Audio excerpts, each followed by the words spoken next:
Hello ladies and gentlemen, and welcome back to the channel. And today I'm going to do my review of WCW's Mayhem 1999. Starting off the evening, we'll go to our first match of the night. It is Jeff Jarrett versus Chris Benoit. I thought this was a good matchup. Back and forth matchup between Jarrett and Benoit, with Benoit keeping the pace of the match. Benoit then hits multiple German suplexes on Jarrett in the middle of the ring. Benoit then goes to the top rope, hits a diving headbutt on Jeff Jarrett. And then Benoit ultimately hits Jeff Jarrett using his guitar. Referee was distracted. Pins for the 3. And your winner of the match is Chris Benoit. Hats off to Chris Benoit for getting the win in this matchup. Moving on from that, we go into our next match of the night. It is for the WCW Cruiserweight Championship. It is Evan Courageous versus Disco Inferno. I thought this was an okay matchup. Back and forth matchup between Courageous and Inferno, with Inferno keeping the pace of the match. But Courageous hits a springboard crossbody on Inferno, pins for the 3, and your winner of the match, and at that time new WCW Cruiserweight Champion, is Evan Courageous. Hats off to Evan Courageous for getting the win in this matchup. Moving on from that, we go into our next match of the night. It is for the WCW Hardcore Championship. It is Norman Smiley versus Brian Knobbs. I thought it was an okay matchup.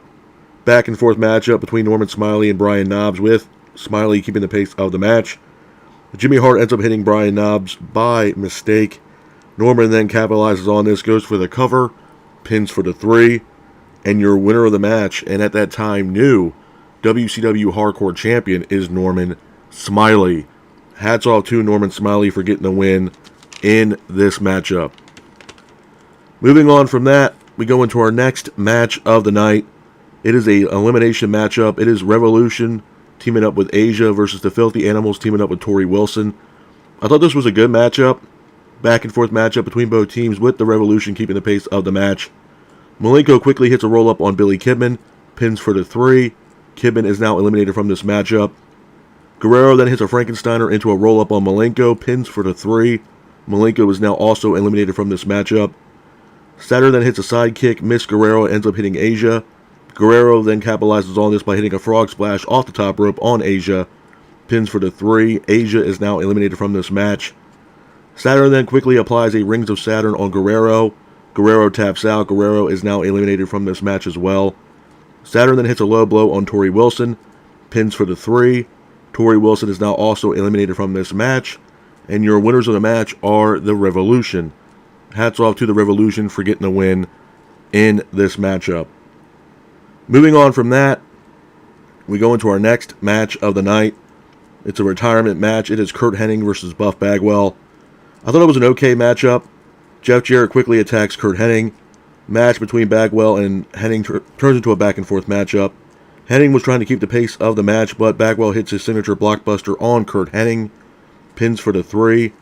And your winner of the match is Buff Bagwell. Hats off to Buff Bagwell for getting the win in this matchup. Moving on from that, we go into our next match of the night. It is Bret Hart versus Sting. I thought it was a good match. Back and forth matchup between Hart and Sting, with Hart keeping the pace of the match. Sting applies a Scorpion Deathlock on Bret Hart, but Hart breaks the hold. Bret Hart then applies his signature sharpshooter on Sting. And your winner of the match by submission is Bret Hart. Hats off to Bret Hart for getting the win in this matchup. Moving on from that, we go into our next match of the night. It is Vampiro versus Berlin. I thought it was an okay matchup. Back and forth matchup between Vampiro and Berlin, with Vampiro keeping the pace of the match. And Vampiro ultimately applies a submission hold on Berlin. Berlin ends up tapping out. And your winner of the match by submission is Vampiro. Hats off to Vampiro for getting the win in this matchup. Moving on from that, we go into our next match of the night. It is Lex Luger versus Ming. I thought it was a good match. Back and forth matchup between Luger and Ming, with Luger keeping the pace of the match.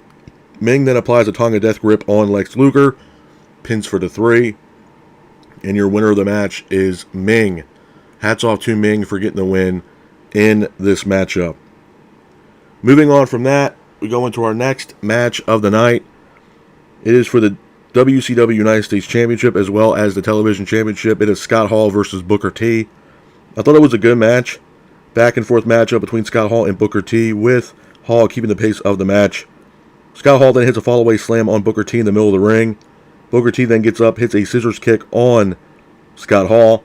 Hall then gets up, hits an outsider's edge on Booker T, pins for the 3, and your winner of the match is Scott Hall. Hats off to Scott Hall for getting the win in this matchup.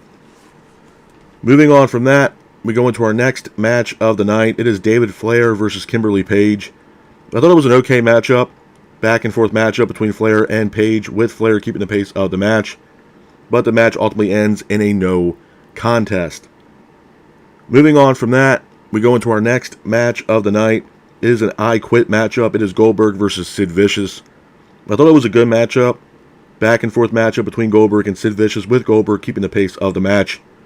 Sid Vicious then hits multiple choke slams on Goldberg, but Goldberg gets up, applies a choke on Sid Vicious.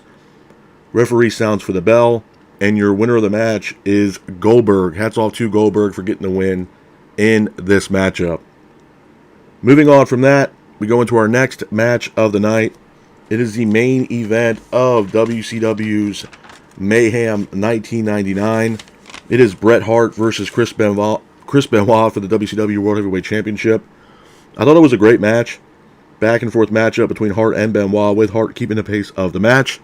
And Bret Hart ultimately applies his signature sharpshooter on Chris Benoit. Benoit taps out, and your winner of the match and new WCW World Heavyweight Champion is Bret Hart. A couple of things I want to say about WCW's Mayhem 1999 before I get out of here, man. Number one, it was a solid event. One of the biggest things that I learned about WCW is that towards the end of WCW's run, and obviously nobody knew that, they were going to go out of business until they did. Some of those pay-per-views that they had, from 99 up until 2001 were very lacking. There wasn't a whole lot of hype around these pay-per-views. And some of the matches even on this card, man, I could have done without. Evan Courageous versus Disco Inferno for the Cruiserweight Championship. It was a very lazy booking match, man. And not only that, it just goes to show you how, it went from a very strong Cruiserweight division to a very weak Cruiserweight division in the year of 99 up to 2001. It was very weak. Norman Smiley versus Brian Knobbs, again, another match I could have done without. I think the hardcore division for WCW was an absolute atrocious. It was not needed. I understand why they did it, because WWE was bringing in the Attitude Era. But the WCW World Hardcore Championship, man, just was not needed. It was a bad idea on Eric Bischoff's part to bring in this WCW Hardcore Championship and the creative team of WCW at the time. It just wasn't needed. But I will say, for what it's worth, Mayhem 1999 was all about the main event. Bret Hart versus Chris Benoit. It was a solid match, man. Back and forth matchup between Benoit and Hart. With Hart becoming victorious in that match and becoming the new World Heavyweight Champion. With that being said, though, just like I do with every single one of these pay-per-views, you guys know by now, I always give these pay-per-views a rating from 1 out of 10. 1 being the absolute worst, 10 being the absolute best. I'm going to have to give WCW's Mayhem 1999 a solid 4 at best. But this is my review of WCW's Mayhem 1999. I hope you guys are out there staying safe, be careful, and remember, stay classic. Peace.